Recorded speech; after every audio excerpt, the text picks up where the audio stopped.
there, Richard. And hi there. Should I do the teacher thing? Yeah.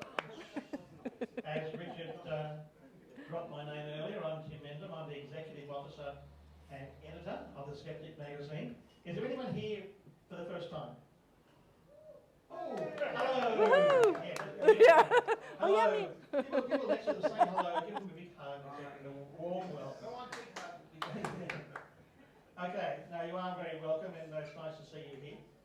We do this the first Thursday of every month, except the next month we're not having one because we have Adrienne on tonight.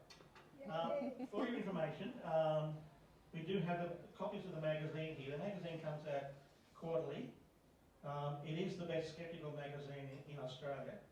So if you don't... In the world. Sorry? In the world. In the world, thank you. Thank you. That's an independent assessment there. In the world. Or wider, even. Yes, in the multiverse. Anyway, so it comes out every four times a year, so if you don't subscribe, you should. The latest issue is out, and the people who subscribe to the digital version, we do a PDF version as well as a hard copy, the people who subscribe to the digital should have already got theirs. The people who want the hard copy, it's somewhere in the mists of the labyrinthine Australia Post. So it will be with you soon, hopefully, as soon as it gets out of that mist.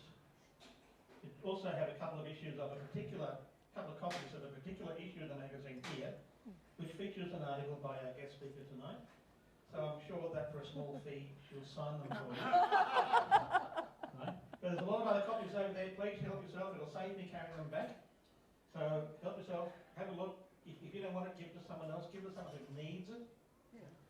Take it to your local homeopath's waiting room and leave it there, right? In front of the National Geographic's Behind the Woman's Day, that sort of thing.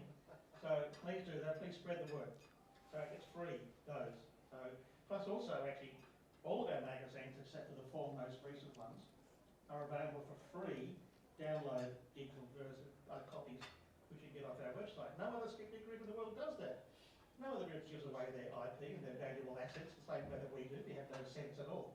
But we like to do a service for you. So have a look at the website, skeptics.com.au. Have a look at the magazines. You see all the back copies going back 42 years. Woo! And we are the second oldest English language skeptical group in the world. What's the oldest? What? What's the oldest? We are as well. We have both. No, the oldest is CSI. Used to be called Psychop, now called CSI. They do the Skeptical Inquirer. Oh, yeah, But because they changed their name, I think we should be the oldest English language. Yeah, absolutely. For your information, we have an annual convention, as most of you will know. The last one was in Canberra. Next one, this glamorous little advertisement on the back of the magazine, will be in Melbourne, December 2 to 3, at the appropriately named Brain Centre at Melbourne University. So put that down in your calendar. It's going to be a great event. It'll probably be, no guarantees yet, a joint in-person streamed version, as it was from Canberra last time. So if you can't make it to Melbourne, at least you can sort of sit down in front of your computer in your pyjamas and watch all the presentations at Skepticon. So that's very worthwhile. Okay, before Richard introduces our speaker from Canada, as a former Prime Minister once called it. Oh. Yeah, no. The same one who was worried about suppositories of information. Yeah. I'll pass you on to Richard, who can do the intro proper air, okay, and who can talk about. Is there anything else we need to cover on the housekeeping? Just to note that there is no Skeptics in the Pub next month. Richard. Thank you, Tim Mendham. So I encourage you to eat, drink and be merry during the course of the evening. That's why we're here. I'm particularly delighted tonight to welcome you all here. And of course we pay our respects to the traditional custodians of the land which we're meeting tonight. Their elders past, present and emerging, the Gadigal people of the Eora Nation. So tonight we have, for me it's a personal thrill to have a Skeptic Zone reporter all the way from Canada, Adrienne, who's been part of the show now for Two and a bit years. Yeah. And she has become prolific. She is heard at least every other week because she reads the Skeptical newsletter written by Tim Mendham, who's at the bar. That's good, Tim. You're setting a good example there. Thank you very much. And she also does, of course, her own segment, You Can Count on Adrienne, with Adrienne Hill. So again, it's a particular delight for me to welcome all the way from Calgary, Canada, Adrienne Hill. Thank you so much. Hopefully I'll remember to hold this. This is my first talk in person since before the pandemic. So this is going to be really, really exciting. It's so exciting to see so many faces. And I'm extremely happy to be here. Now let's see if I can get this to work. I guess it would help if I turn it on, right? Ha, there we go, turned it on. So because it's been so long since I gave a talk, I was really struggling with what to call this talk. And I wanted something really clever, and I wanted it to kind of portray my serious side. And so can anyone guess how I came up with my talk name? Any ideas? Richard should know. I got an idea. It's ChatGPT. And if you haven't heard about it, you should go and check it out. And this is what it came up with when I put in, I need a funny talk name about skepticism and being a Wikipedia GSOW editor using alliteration. And I am a math teacher, high school math teacher, and yes, I know what alliteration means. It's pretty impressive. And this is what it came up with in case you forgot what my talk name was. Skepticism and Syntax, being a Wikipedia guru with Giggles and Gumption. I thought it was brilliant. I can't believe it actually knew that I giggled, because I guess it was alliteration. That's my guess, that it didn't really know that I was giggling, but I thought it was really good. So I decided to have some more fun, because why not? So I put in, I need a funny talk name about skepticism podcasting on the Skeptic Zone, because I left that out the first time, and being a Wikipedia GSOW editor using alliteration again. And this is what it came up with. Podcasting on the Skeptic Zone, a Wikipedia GSOW editor's guide to giggling at gullibility. Thought that was pretty good too. And it gets better. Poking at paranormal, there's those plosives. Poking at paranormal proclamations, a Wikipedia GSOW editor's guide to grinning at ghostly gossip in the Skeptic Zone podcast. And lastly, the Skeptic Scoop, podcasting, Wikipedia editing, and chuckling at chicanery on the GSOW of the Skeptic Zone. I thought they were brilliant. You can imagine me just laughing my head off at all of these. But I just decided, how do I choose? I just took the first one. And recently, we're planning a conference in Calgary, so any of you who want to come in May, please join us. It would be awesome to come. And at the planning meeting, I was asked, how did you end up on the Skeptic Zone podcast? I hope it wasn't my lack of talent they were talking about. I hope it was because I'm a Canadian on an Australian podcast. Well, Richard has said a few times, how did you end up on this podcast? So I thought I would look into that. And really it goes all the way back to 2015 for me. This is when I really started getting into skepticism. And this is our car. What? And yeah, my oldest son was driving and he was T-boned. He was fine, thanks to engineers at Ford. He walked away with no injuries. But we needed a car suddenly, and we couldn't find one very easily. So we had to drive to this small community named Tabor in Alberta, and it's about a 3-hour drive away.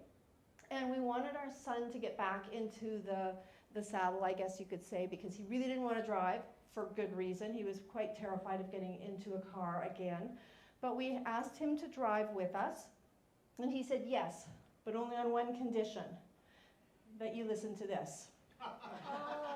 So for 6 hours, we got to listen to episode after episode of The Skeptic's Guide to the Universe. I'd heard of it, but I'd never listened to it. And I have to say, I was hooked. And of course, that's where I first heard about this person named Richard Saunders from Australia. And I was quite a fan, knew about him, and enjoyed the show. And through this show also, I learned about science-based medicine. Now some of you, if you listen to the show, will know that I do have an association with Tourette syndrome. I have children with Tourette syndrome. And I do work with the Tourette OCD Alberta Network, so with neurologists, people of science, and we treat Tourette syndrome with real therapies. And with that and science-based medicine, and I am also a migraine sufferer, I became hooked on science-based medicine. And I have a lot of friends who like to recommend all kinds of interesting things for Tourette syndrome and for migraines. And through my reading with science-based medicine, and I'm a math teacher, so I really thought this null hypothesis was quite clever. And it was an article by David Gorski, and he happened to mention this lady named Susan Gerbic, who I had never heard of. Yes, and she says hi. Okay, and yeah, the Guerilla Skepticism on Wikipedia group I'd never heard of. He talked about it, he kind of made it sound fun, and I thought, well, this is something I could do. And I was looking at retiring. I'd been teaching high school maths. Did I say it right for Australia? I taught high school maths for over 30 years, and I was looking at retiring and looking at something that I could do to fill my time, and I thought this might be really kind of fun. And here she is. Here's my Susan Gerbic. And yeah, being a psychic, her favorite thing to try and debunk, and she does say hello, as I said. And if you notice the Guerilla Skepticism logo, I became quite enthralled with this when I joined the group in 2018.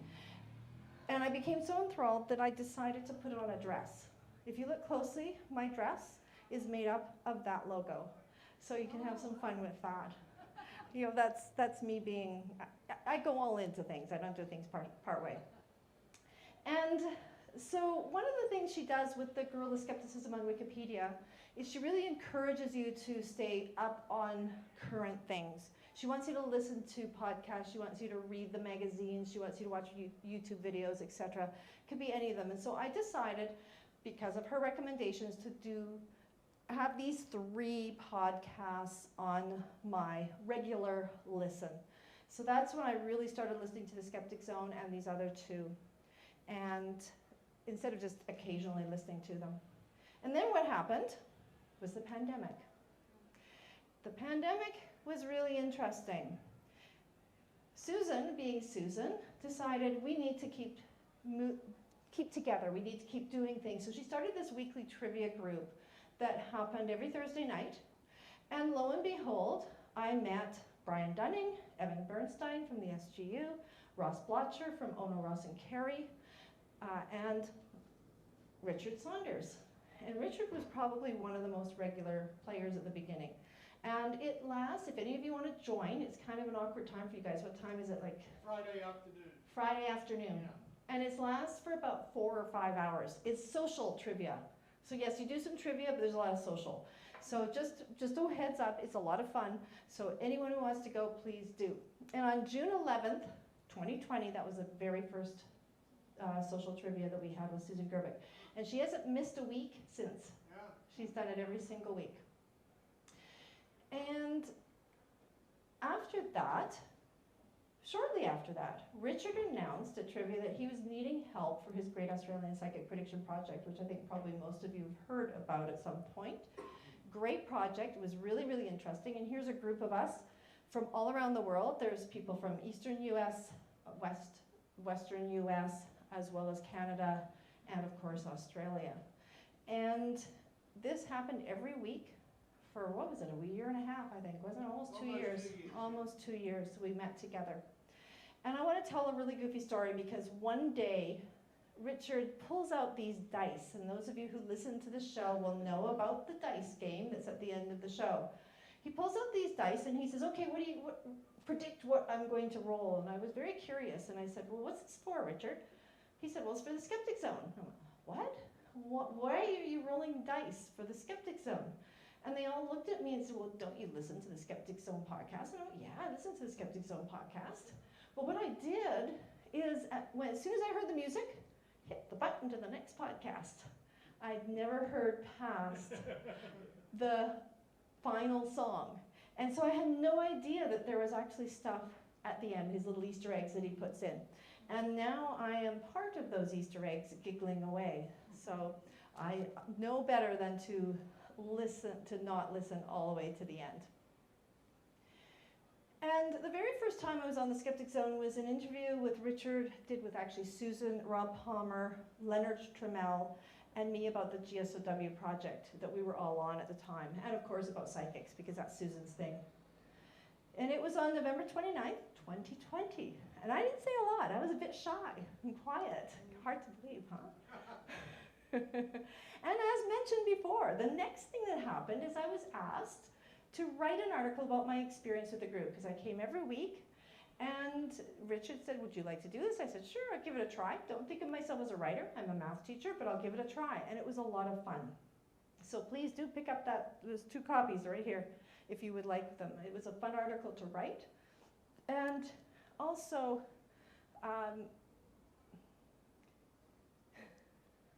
one of the things, Tim Mendham, I believe I had to send it to, and he thought it was a great idea. And if you don't subscribe, be sure to contact the editor if you're not sure if your existing subscription needs renewing. I think he's in the audience. There you go. And the next thing that happened is I was asked to do a talk. Everything was virtual, so all of a sudden I was asked to do talks not just in my local community. And I've been giving talks about Tourette syndrome and myths for many, many years, since 2005, so I was well versed in this. And I was asked by Susan Gerbic to do a talk on Tourette syndrome myths and or complementary and alternative medicine treatments for Tourette syndrome. And it was in early January.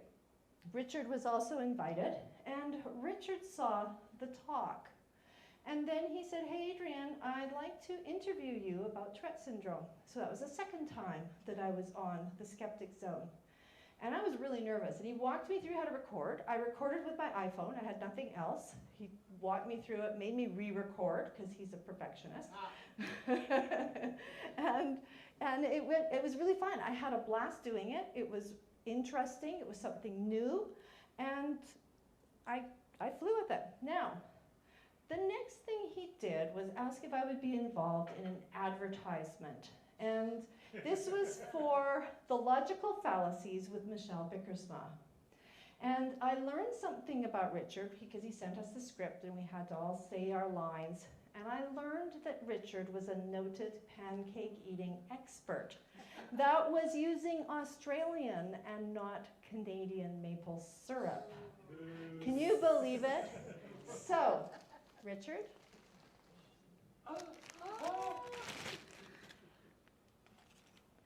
I have the correct maple syrup, right from Canada, in the shape of a maple leaf.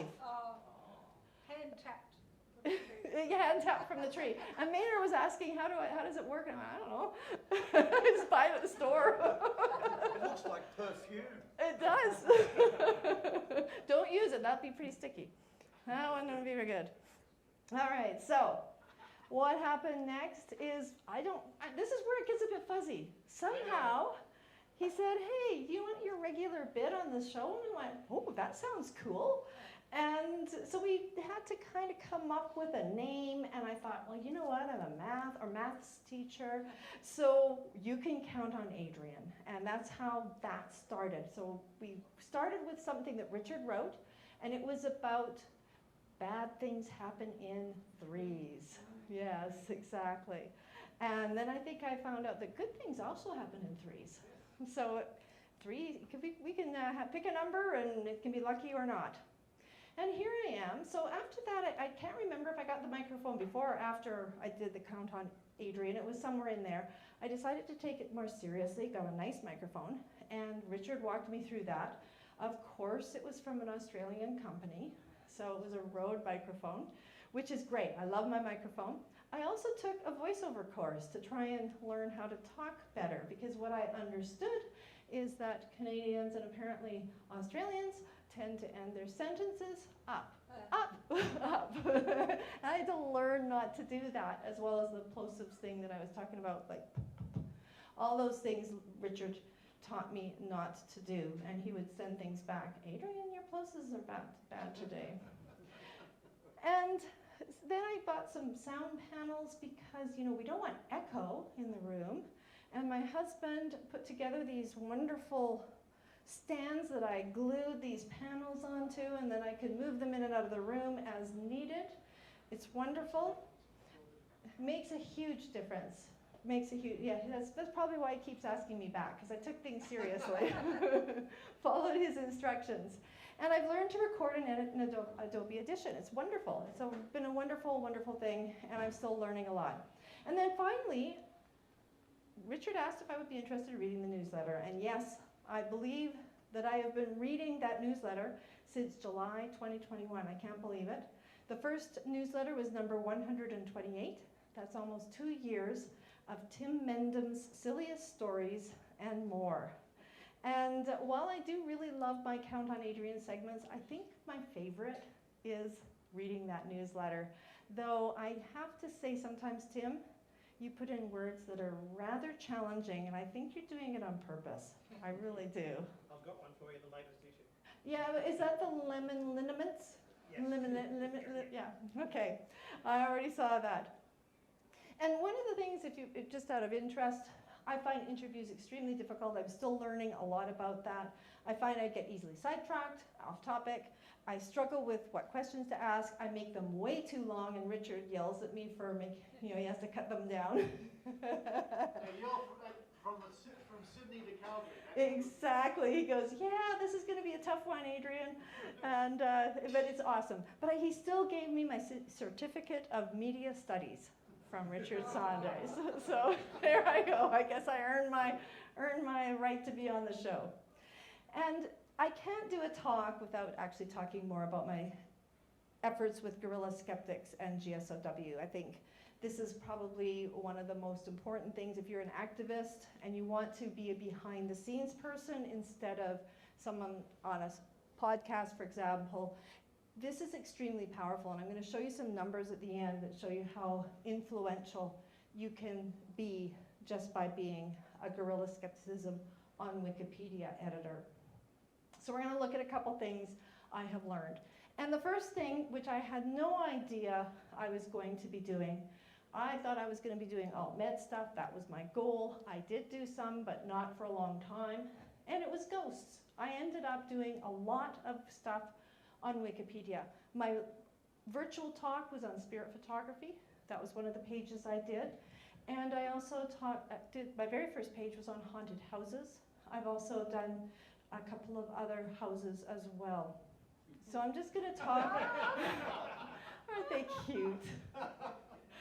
So I'm going to talk a little bit about some stuff that I found. These are from articles that I've actually worked on. These are my words. I'm reading it kind of from Wikipedia, but I wrote it, so I figure that it can't be copyright, but maybe it can. We'll see. So the first thing is China. We're going to look in China. In Wuhan, which I think we all know of Wuhan from the coronavirus. So before that, I learned that in Wuhan, there is a haunted house that's been created by the government to train their police force to test their nerves. It's a dilapidated house, and it's filled with faked severed limbs, bones, skulls, and has a frightening atmosphere that includes lightning and rain. And they do this so that the police officers, won't be afraid to go into the so-called haunted houses. I thought that was so fascinating. And it's also open to the public as an attraction. And of course, this happened before the pandemic, and as far as I know, it's still happening. I think it was built in around 2015, if memory serves correctly. The second story is from Indonesia. And during the COVID-19 pandemic in 2020, Indonesian lawmakers on the island of Java decided to lock people who did not follow quarantine guidelines into abandoned and supposedly haunted houses in an attempt to motivate a very superstitious population to follow guidelines when science failed to do so. I wonder if that would work anywhere else. might be something to try. Apparently it worked fairly well. The next thing I learned is from the United States. And some of you may be familiar with the Winchester Mystery House because of the Brian Nunning episode in Skeptoid. He did a great job with that. except I did find a correction, and he did post the correction on his podcast. So I did find one little point that he needed to correct. So I did the Winchester Mystery House page on Wikipedia. And this is the author of a book that I highly recommend if you want to learn more about this amazing woman, Sarah Winchester, who built the Winchester Mystery House. This book is very, very good. Mary Jo Ignoffo is her name, is the author, and she's a historian. And according to this book, the staff, family, and friends were very, very upset about the false reports that would not go away and have actually persisted into modern times about this woman and about the house. Very disappointing, so I highly recommend it. So I thought I would, instead of talking about the stuff that was in the podcast, I would talk about the fake news from 1895. Yes, fake news has been around a long time. So this is titled Strange Story, a woman who thinks she'll die when her house is built. 10 years ago, the handsome residence was apparently ready for occupancy, but improvements and additions are constantly being made for the reason it is said that the owner of the house believes that when it is entirely completed, she will die. This superstition has resulted in the construction of a maze of domes, turrets, cupolas, there's my pronunciation issues. I usually use YouTube when I have trouble like that. And towers, covering territory enough for a castle. And that appeared in the San Jose Daily News in March 29th, 1895. And even back then, they tried to counter the fake news with other articles. And in this one it says, no truth to the story of the Winchester Palace. If she wants to build a castle on her premises near Campbell, she should be permitted to do so without ascribing her motives to foolish superstitions. If people of wealth who settle in Santa Clara are to be ridiculed when they spend their money lavishly, we might as well put up the bars. After a while, the lady might not want to have a nail driven about the place for fear that someone would run off to a newspaper with a cock and bull story. And that appeared in 1897. And apparently this kind of back and forth went on. And I found a lot of newspapers doing just this from that time period. So even back then, people were trying to counter the fake news. And unfortunately, it was the fake news that survived over the actual story for a very, very long time. And thank you, Mary Ignoffo, for trying to set that record straight. So she was not superstitious and crazy like depicted on the tours or in so many books and writings about her. There's actually no evidence that she believed in the supernatural at all. And there are several testimonials from those who worked for her that she was a practical and kind lady and who was not at all spiritual. Even though she did live in the age of spiritualism, it was a pretty big thing for wealthy women at the time. Some common myths. I'm just going to go over a couple. There's ghostly music. Apparently there was always ghostly music happening in the middle of the night. But apparently it's not that big of a deal. She was an insomniac. She couldn't sleep. She was not well. She had a lot of pain. So she would get up and play this particular organ at 2 in the morning. So it would just kind of echo across in the countryside. The next myth, number 13. Apparently she was obsessed with the number 13. And according to the lore, architectural features such as 13 bedrooms, 13 bathrooms, 13 windows in some of the rooms, and 13 hooks on a wall of a cloakroom. However, according to a carpenter, James Perkins, these items and the more irregular features which have made the house a world-famous oddity were actually built and added after her death. So not part of her legacy at all. She apparently loved to have seances every day, apparently to talk to her dead husband, the owner of Winchester Rifles in the United States. But that's not true. It was a false urban legend that had arisen claiming she held these in a blue room. That was later found to actually be the gardener's bedroom. No seances at all that happened in those. Just a simple room. There are a lot of stairs to nowhere and doors that open up to a blank wall or other rooms. So this is where some of that superstition comes from, that she was a bit crazy and she believed that of spirits, she was trying to trick the spirits. But that's actually not the case. Both Joe Nickel, the paranormal investigator, and Mary Ignaffo, the lady who wrote that book, they say there's simple explanations for all of them. Barred windows were previously exterior windows that were blocked off as the house additions grew. She just kept building it. It was very maze-like. And so she would build a window and then she would build a room in front of the window. And that did happen. And there was a 1906 earthquake, such severe damage that the top floors were gone. So there's stairways that go to a closed roof because there used to be a floor there, but it's no longer there. So why did she build this maze-like house? Why was it so crazy so that other rooms would block doors and windows? Well, she made mistakes. Her and her husband had a hobby of architecture. They both built houses together when they used to live in the Boston area. And when she moved out to California, she continued this hobby and made mistakes. And she had the money and the wherewithal to be able to correct them or to just keep building. She employed a lot of people. Apparently she was good to her employees. Her friends and her family all loved her. And after the earthquake, she just gave up. She didn't build anymore. She kind of closed it up, covered any holes that had happened, but never built anything more. And she decided to spend time on her investments, and apparently she did extremely well. She was very mathematically gifted. So I do like this woman, and I hate the fact that she's been vilified as a crazy and superstitious woman when she wasn't. Next, I'm going to leave the ghosts and go into the alternative medicine realm. You may or may not have heard of this person. I worked on this page a couple years ago. This is David Stefan and Colette Stefan, and this made international news, so you may have heard about it.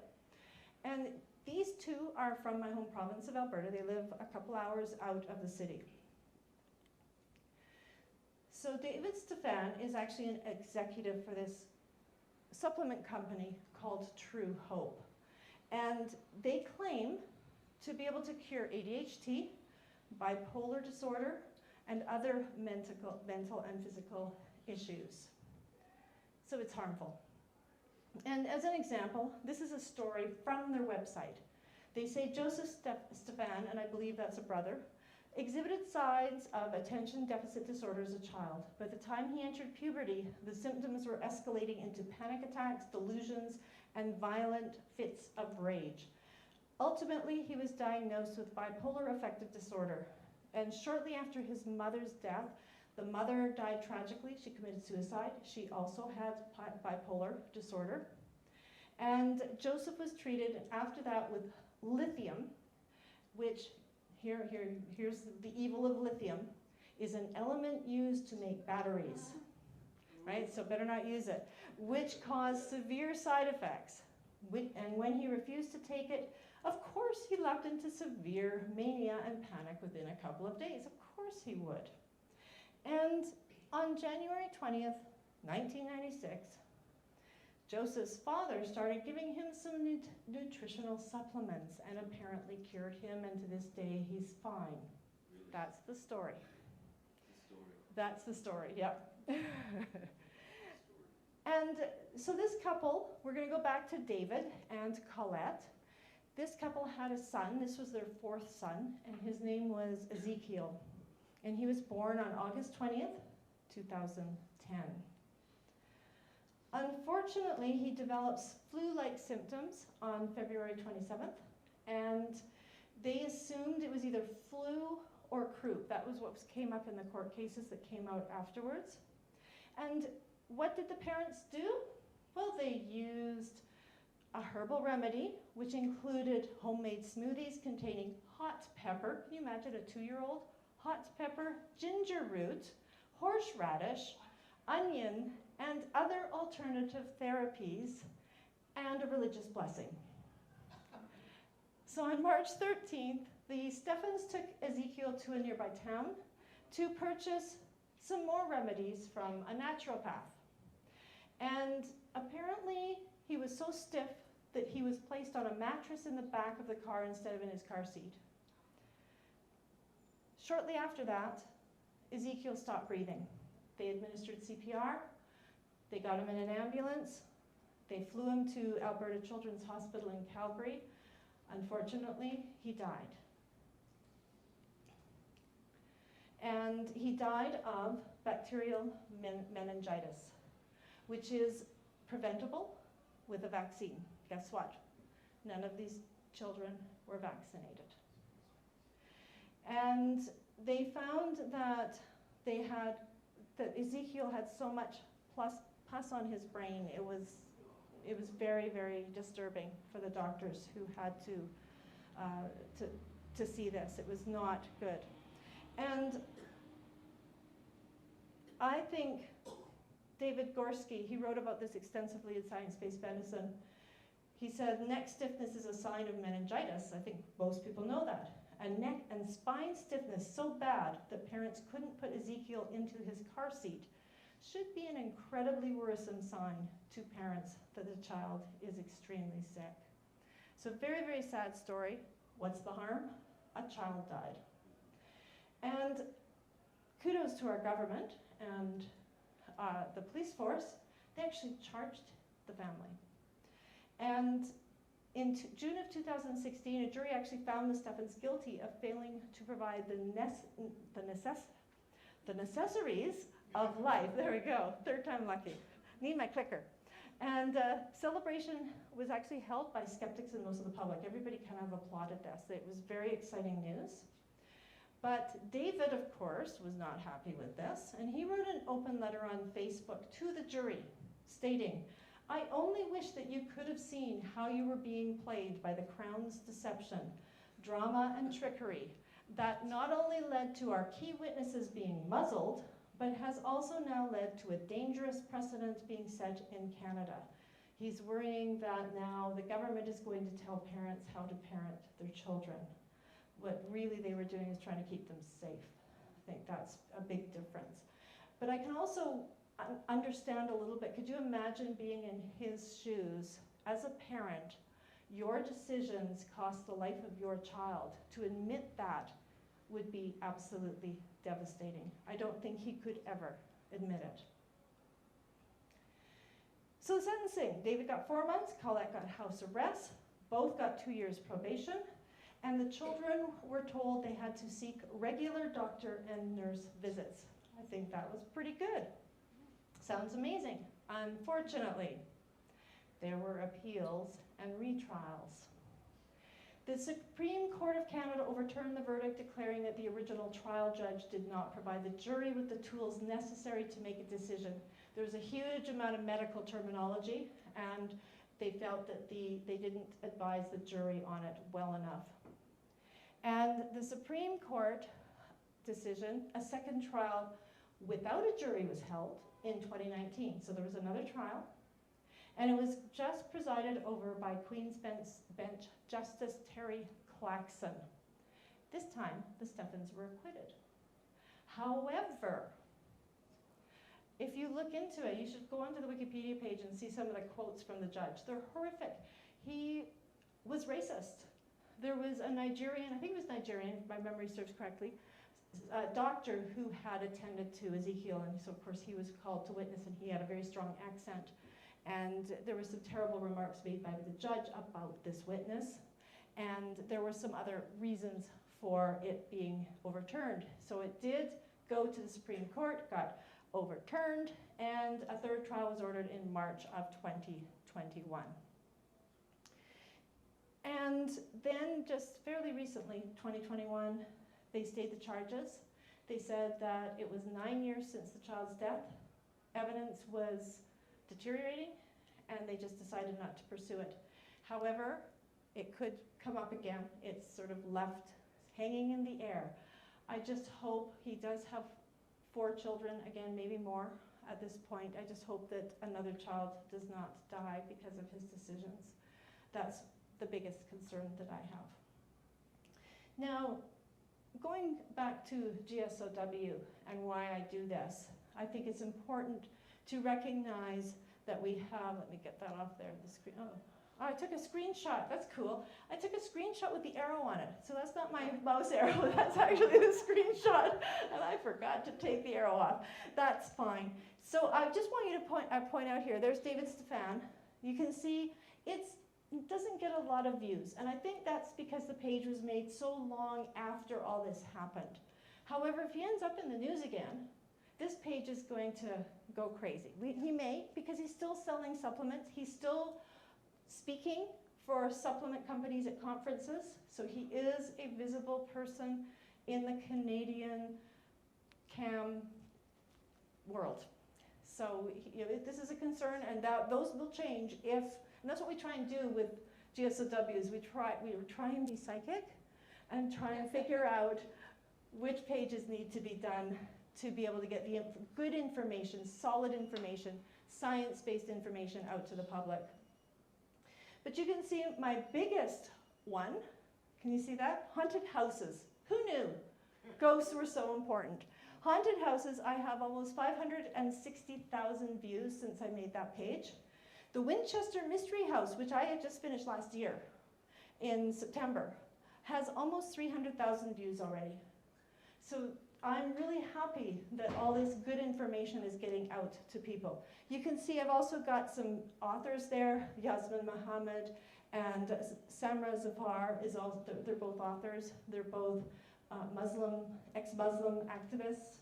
There's Lady Ganga, who is Kent Fraser's daughter, who had ovarian cancer and died from it, unfortunately, but it's a wonderful story. She paddled down the Ganges River to raise awareness for cancer. It's a really lovely story. And then, of course, we've also got my spirit photography. But you can see my all-time total, and I've been doing this, my first article after training was 2020, over 1 million views, 1,310,000 views. And lots of our editors are to sit behind the scenes and do their edits and look at what the overall all-time total for GSOW since we started tracking is 134,486,992 views. And that's for 2,149 pages that are written in all languages, well, not all languages, but a lot of languages. We have just under 50% of our editors speak other languages. So if you ever want to do something really cool, join our group. It's actually really fun. We have a lot of fun with that group. What am I doing in the future? Well, I've actually got an article coming out for Skeptical Inquirer. And this was an interesting thing that happened. We were on a cruise in the Mediterranean last October. Greg, my husband up here, some of you have met already. We went on a cruise and we very quickly encountered a group called Abraham Hicks. How many of you ever heard of that? That was us. We had never heard of this group. And so I looked them up. Turned out there were approximately 900 people on board out of 1,800 passengers. So about half the passengers were part of this group. So meet Esther and Jerry Hicks. And what this group is about is Esther Hicks channels a group of entities collectively named Abraham. And then she teaches the law of attraction. Aha! I'm guessing you all know Australian Rhonda Byrne, correct? The Secret, exactly. So Esther Hicks was actually featured in that video originally. She was the original narrator, and she was featured within, she was interviewed as well.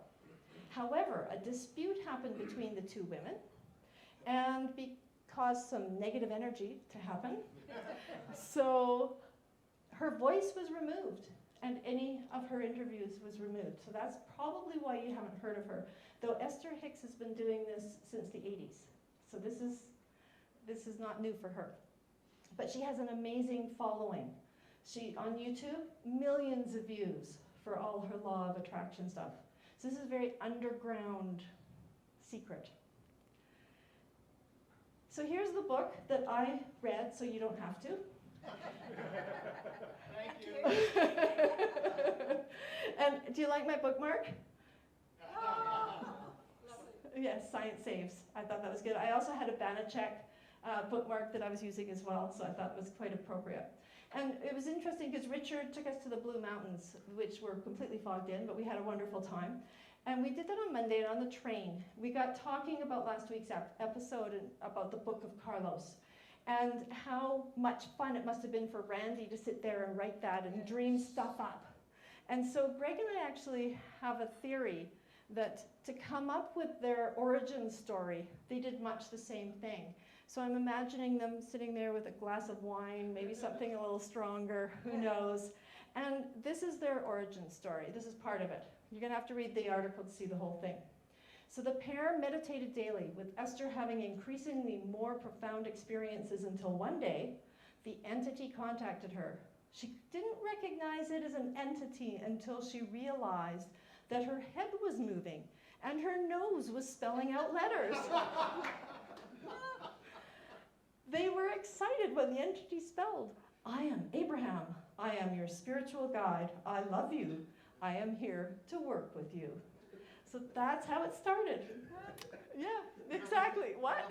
Nothing to sneeze at, really. Oh, I should have had that one in there. Oh, that was good. So if you want to learn more about Esther and some of the more recent incarnations of the law of attraction, which I had to do a deep dive, I had no idea any of this stuff was around. Manifesting, any of you heard of manifesting? Some of you have?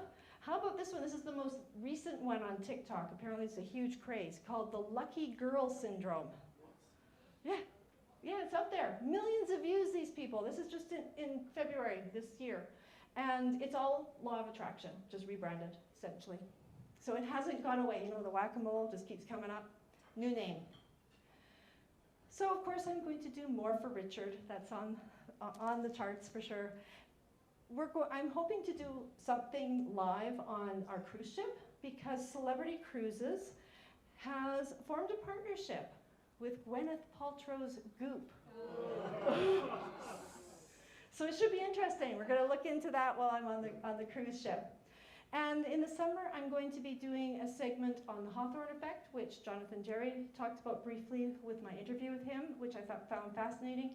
And I want to do something on the marshmallow effect, which is a debunked study about instant gratification. Teachers will know about that one. And of course, more Wikipedia writing. I'm working right now on Sarah Winchester's page instead of the house page. So I'm hoping to get that done shortly, or else Susan will kill me. She's a taskmaster. And then I mentioned earlier, we have this Week in Reason, Western Canadian Reason Conference that's happening May 5th and 6th. And I'm one of the speakers. Celestia Ward is going to be there, Seth Andrews, and a whole bunch of other people. So if any of you want a last-minute trip to Canada, come see me. It would be awesome. And that is my talk. Now I'm going to do prizes and questions. How was that fun? 45. Thank you, Adrienne. Okay. There has been a film made in the last 5 years called Winchester, right, about Sarah Winchester, starring Helen Mirren. Yes. And That's right. the plot is about her creating the building to house spirits. Yeah. Yeah, no, so Yeah, it's actually it's not not. very good. No, Although it's most of terrible. it was filmed in Australia, apparently. So there we are. Okay. Wow. Any questions? Is it still? Yeah. Thanks, Adrienne. That was fantastic talk. Thank you. You mentioned, and you've mentioned before on different segments of episodes of, you've mentioned your experience as a maths teacher. You said you did that for many years. Yeah. You said that you were sort of started to get introduced to skepticism through just all the different sort of like alternative theories that people were proposing regarding migraines and Tourette syndrome. But even before then, was there any sort of skeptical inkling that you had being a maths teacher and maybe noticing how pseudoscience was becoming more prevalent, even within the mainstream education system? Like, it's amazing how within the education system, like other areas of life, in Australia and Canada, a lot of the once fringe theories are becoming part of the mainstream. Did you notice that that was becoming a problem within the teaching profession in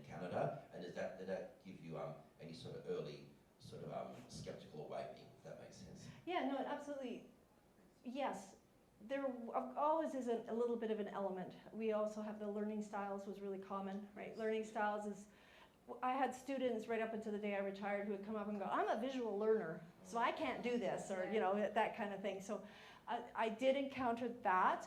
I tended to kind of ignore it, but being a math teacher and being in a science department, I didn't find my colleagues to be like that. There was very little, which is great, right? I kind of felt in a bit of a cocoon, and when I found the skeptical movement, I was like, people really believe in that? Like that's happened a lot. It was very enlightening.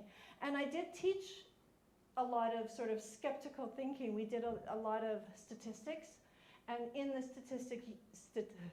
statistics, I'll call it statistics, it's easier to say. We used to call it in university, statistics. So statistics, we would teach that with an eye on, look at this graph in this newspaper, why is this bad? Why is this deceptive? So we did a lot of that type of thing within the classroom. And that was part of the curriculum for as long as I know, and that's a good thing. I think we need more of that, right? More of that type of thing. Thank you, good question. In the current curriculum for New South Wales at least, there's a critical thinking element in every subject. And not just science and medicine. That's awesome. But yeah, languages and everything like that. And critical thinking. I would love to see that in our curriculum as well. I'm going quick because actually within my degree, like even though I'm studying archaeology, I'm doing an elective unit from the philosophy department. It's actually called critical thinking, so I'm learning a lot of this too. So I think that's great. So Yeah. Any other questions?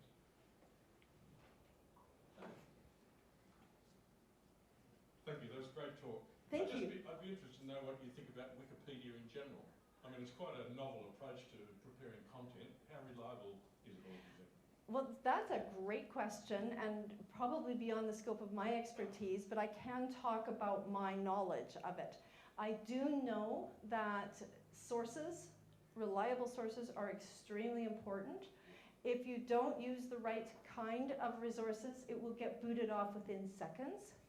And that's a good thing, right? That's a really good thing. Where it becomes problematic is when something like Skeptical Inquirer becomes questioned, and it has been questioned in the last couple of years as being, is this a reliable source? And there was a huge argument. It was put up for notice, let's get this off as a reliable source. And that would be devastating to Susan Gerbic's project because she does so much alternative fringe type of work. But it survived. It survived the test. So that type of thing is happening all the time. Are there articles on there that are total bunk? Yes, but most likely those were created when it first happened. So the modern articles, any brand new article like I create, it gets almost instantly looked at by an admin. And it's also a volunteer, but you have to have a lot of experience to get that. And they will go over it and they will say, they'll put a tag on it saying, no, there's something wrong with this, but we're going to keep it because we think it's important. Or they'll say, no, it's not notable enough, it's gone. And we've had that happen quite a bit. So it's pretty good. I think it's good. They've done, this is memory. You know how memory can be bad.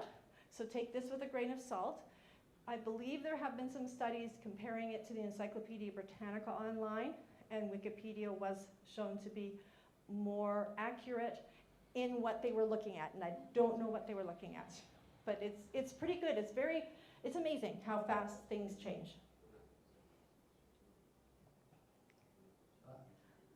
You mentioned earlier that on TikTok there was the trend of Lucky girl syndrome? yeah. That I'm wondering, are there any kind of projects similar to the Wikipedia one to like spread more accurate information via TikTok? Because you think all these different platforms would reach Yeah, different exactly. audiences, right? I think individuals, I know Richard has a TikTok, right, that tries to debunk a lot of this stuff. Susan Gerbic is just starting to head into doing TikTok debunking psychics and going into how psychics do their amazing readings. But I don't think there's a group effort that I'm aware of, but what a great idea. Maybe you should start that. Australian Skeptics has a social media manager who looks after our various sort of media outlets. So one of the things we're looking at, and And certainly we're going through at the moment a strategy development to talk about the relevance of the skeptical movement in Australia and how it can be improved and developed. And one of the aspects there is putting up a TikTok channel Yeah. and actually doing things as the skeptics. And I think that's good because it's going to appeal to that demographic that we need, which is the younger Absolutely. group. Any more questions sort of over here? Thank you, that was a lovely talk. Thank you. I've got a broad question about backlash. And my perspective is I spend way too much time arguing on social media, and I probably am addicted to arguing. Not probably, I'm addicted to it. So I guess it's slightly different posting information online, but it must be inevitable that backlash happens. Can Especially you describe online. it and how you react, what you do about it? Well, that's a great question, and one of the things that I love about the Wikipedia project is I was doing that backlashing thing with my friends when they told me to take CBD oil for my migraines, or go see a homeopath. I was starting to get angry, and I was tired of it, and I never did it on social media. This is probably worse, one-on-one, right? So that's not good. And I found that by doing the Wikipedia stuff, I've completely calmed down. I'm able to talk to people with alternative backgrounds calmly because I don't think that backlash will help, right? They're just going to dig their heels in. And, but I understand why you do it because that's exactly what we're thinking, right? It's tough. And it has been really, really good for me to be able to fight this because I also did a Christiane Northrup. I didn't talk about her today. She's a crazy, she made the disinformation dozen. You remember that disinformation dozen? And I did her page. Remember I said we would try and be psychic? I did her page before she made the news as a disinformation dozen, and her page just went after that. And she was very anti-vaccination. She was very much against, it was a COVID conspiracy. But worse than that, she was a gynecologist giving crazy advice to women. And that's why I originally did her article, is because of the terribly harmful advice she was giving. So I feel really empowered that I'm fighting, and we're not getting those people you're talking about that already have their heels dug in. Our target is those people who are talking to those people who go, oh, I've never heard of Christiane Northrup, and I should watch her videos, and the person says, yeah, you gotta watch her videos. They go to Wikipedia and go, oh, she's a crackpot, right? That's the person that we're kind of hoping to sway away from that. I don't know if I answered your question. Is that okay? I think you're more productive than what I'm doing. I like to think that, but might be living in my own little world. Thank you. I enjoyed your talk, and I think partly you've answered my question, but I think a major threat to our society is conspiracy theories. I think it's getting more and more serious. And I know that there are people, senior people in international intelligence organizations who believe that conspiracy theories will ultimately prevent us having peace.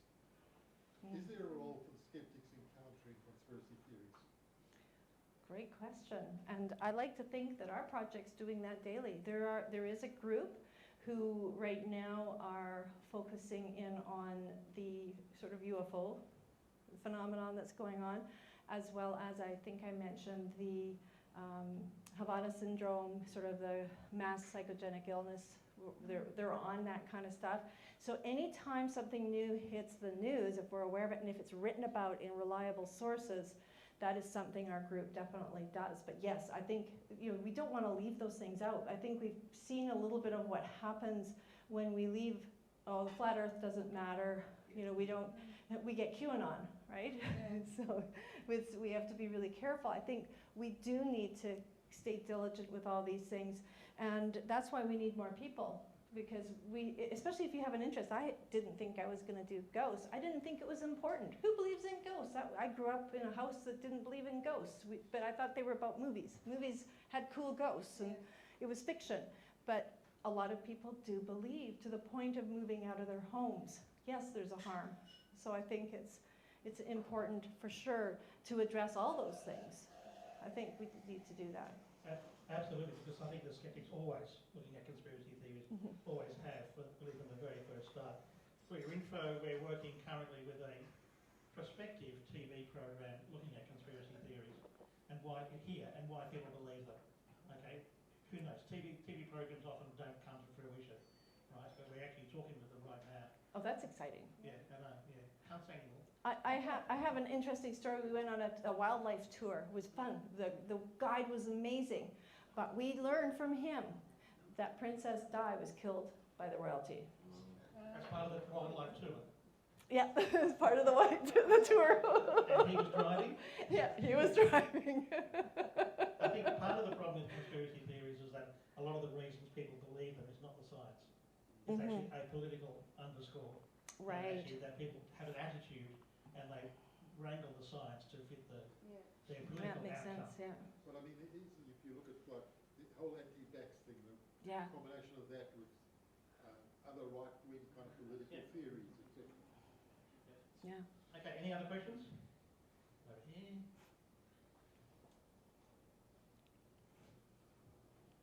Is this like a situation we have like whack-a-mole where basically the people Yes. need to believe in something, and if it's that, they move on to the next? Isn't this sort of a subset of people that just need to believe in something? Yeah. Is that your take on it or not? It feels like it, for sure. I know I went to SciCon this last year, and a lot of the talks were a lot of statistics again, I'll use that word, and they talked a lot, because we have this feeling that it is like whack-a-mole, right? And that it's growing and it's getting worse, but they essentially said, we're just seeing more of it because of social media. It's more available to us. And they showed us some graphs from the 1960s. They've been following conspiracy theories since the 60s, and there really hasn't been a change. The biggest change in conspiracy theories was political affiliation. So I thought that was really interesting. There's more, I can't remember which one it was. I think it was more Republicans. It used to be more Democrats or conspiratorial. So it was one of those two. And I think that was the only change. However, the percentage has remained very constant. And that was really good news to me, because I feel like it's just another one's popping up, but then, or we hit one and then 10 more are coming up, not just one more. And so that was really encouraging to me to hear that. And we heard that from several speakers, not just one. Another copy. Can you send that to me? Yeah, I think they're posting them online. I think as we're speaking, there's more and more coming up. So you should be able to watch that conference, the whole thing pretty soon. The QAnon conspiracy tends to be a right-wing thing, but there are left-wing conspiracies as well that I believe by Democrats, if you like, in America, yes, as there are Republicans. But it depends on your conspiracy. Mm-hmm. So choose one. Anyone else? Question? Nope. Okay, I have around the corner. Hang on a second. one more. No. Okay, question? Hey, Maynard, I hope I answered better than your earlier questions. Look, they were all fictional, those questions. I was listening to the Grimerica podcast, which is from Alberta, Canada. Right. And it's out there. And they were actually specifically mentioning by name the Guerilla Skeptics, and they were accusing I have to Guerilla listen. Skeptics as being a shadowy cabal that vandalised the Wikipedia pages of Graham Hancock and Rupert Sheldrake. Oh, of course, yes. Yes, Now, the irony is I don't think we did Sheldrakes. It's really funny. Same with the Gary Null one that I was talking about. Apparently Guerilla Skepticism had nothing to do with that page, but we get accused of those, you know. Yes, so there'd be challenges to your fidelity. Yeah. Well, we've been called dirty mole people. So we actually have... So do I. Yeah, we have T-shirts now that we can buy that say, you know, dirty mole people. But yeah, we're not liked by the fringe. And I don't know if that means the same thing in Australia. We're getting a cultural thing going on here. I'm having trouble with your router. Oh, that's interesting. No. In the U.S., it's the animal. Yeah, we're not well liked by a lot of people. And if you ever want an interesting chat, go to one of the more controversial pages, and go to the talk page. I don't know if you've ever noticed that. There's a talk page at the top. I didn't even know it until I started training. I'm like, oh, there's a talk page? And some of the arguments that happen between editors, it's crazy. And you do get some people that are a little bit on the loony side trying to justify their conspiracy. And they give you links to all these crazy sources that will never make Wikipedia. They would never pass it. In fact, one of the fun things, going back to my Winchester Mystery House, after I posted it, somebody erased everything. They didn't know what they were doing. They didn't just, you could just revert. There's a button, you go, revert.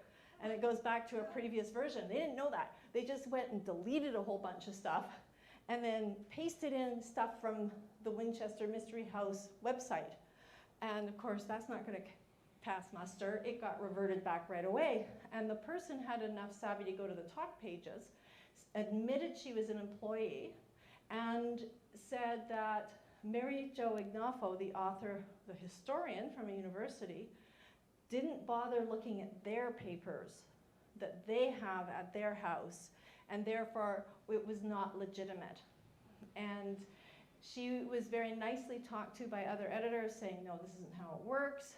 These people, there's not just Mary Jo Ignafo, there's Joe Nickel, there's Owen Davies, I had a whole list. Like, that's one of the things, when you're a Wikipedia editor, one author's not gonna cut it.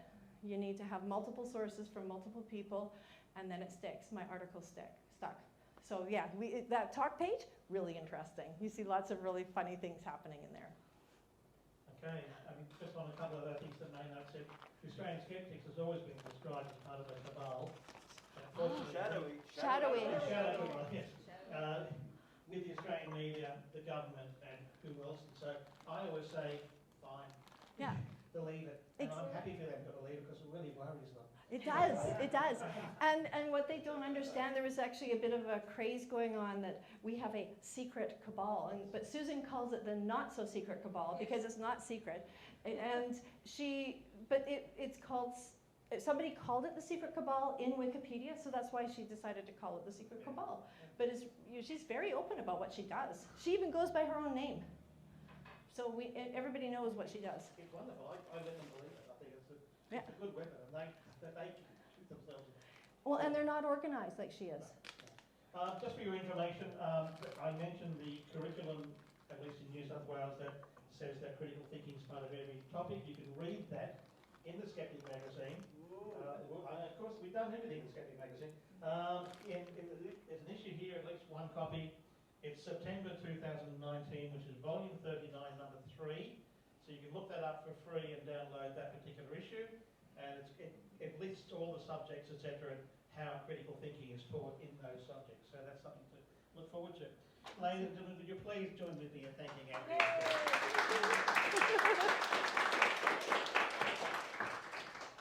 Now, Adrienne's got some giveaways, but before she gives away stuff to you, I've got something to give to you, Adrienne. Uh-oh. I'm wearing a little Pegasus pin given to me by James Randi. Oh, wow. And I thought somebody who really should be wearing it. I dropped it. Here it is. There we go. Thank you. Not directly from James Randi, but sort of from James Randi. And this is something that I've treasured for most of my life. As soon as you could Google whose birthday you share, famous people, I share my birthday with James Randi. Oh, well. Isn't that cool? That's pretty cool. Now you've got some giveaways for our I do. And I don't know really how I'm going to do this. I have one question that's from the podcast from not that long ago. Go ahead. I have a number of questions based on your talk. Awesome. So I'll do my first one because I only had one and I've got a whole bunch of things to give away. So that's awesome. And Jessica's going to take it away. Awesome. My first question is, other than the United States, Canada shares a land border with one other country. What was it? I made a big mistake and I had to correct it. I said the US was the only one, and then my friend Rob Palmer from the Skeptic Zone corrected me, so I had to go back on the show and say, well, I made a mistake. Anyone remember it? Yep. Is it Denmark? Woohoo! Thank you. You're welcome. Real Canadian maple syrup. Okay. Oh, and why? Okay, if you guys want to know why, this is a funny story. Greg, do you want to tell it? I don't remember it. Oh, sure, Yeah. Well, there's an island in between Greenland and the mainland of Canada that's been disputed for a number of years. 50 years. And just this year? Yep. Or 2022. 2022, yeah. They agreed to split the island in half. And it's only, I don't know, It's small. 1,000 square meters island. It's very, very small. And uninhabited. Yeah, and it's in the Arctic. And so they split it in half, so we now share a land border, an official land border with Denmark. Good one. Okay, I'll ask the questions. Adrienne, if you watch the audience, I will. See who answers. Okay. So, how did Adrienne create her talk title? Ooh. This guy right here. Yay! Woohoo! Which one do you want? No, this one. Apart from being a maths teacher, what was Adrienne's first introduction to skepticism? From the children. And? Listening to Skeptics. Skeptics Guide to the Universe. Yes. Yay! You both get one. Your hands went up at the same time. Oh, thank you.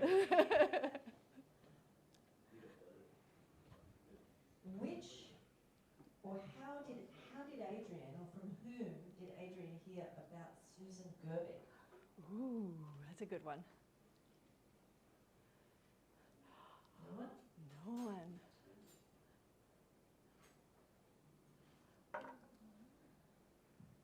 David Gorski. And Science-based men. medicine. Yeah, either one of those would have been good. Yeah. What fabulous logo is on Adrienne's dress? Oh. David. It was the. Oh no, you put your hand up first. So, well, we'll give you one each. Okay. So, Guerilla Skeptics on Wikipedia. So, what 3 podcasts does Adrienne listen to regularly? Ooh. Stephen?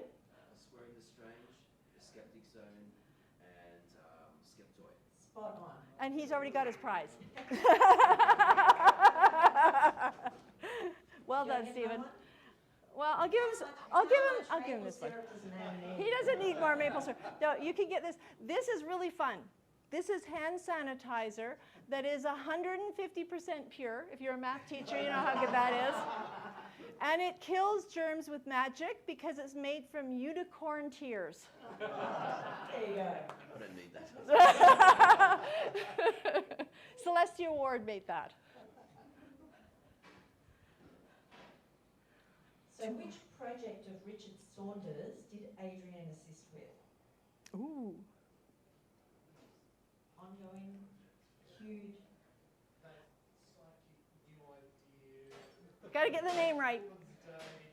Get the name right. We had trouble with that sometimes too, didn't we? Yeah? I call it the gas. Gas. I think he got it. Who got it? Did you get it? Oh, I did. I was going to give him that. Yeah, he already got a prize.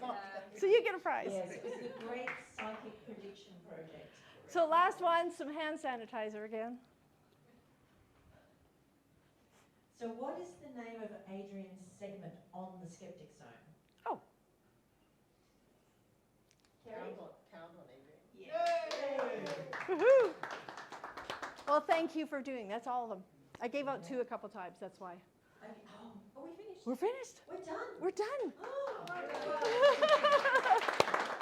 I think one final question. Ooh. What type of maple syrup is the only acceptable type?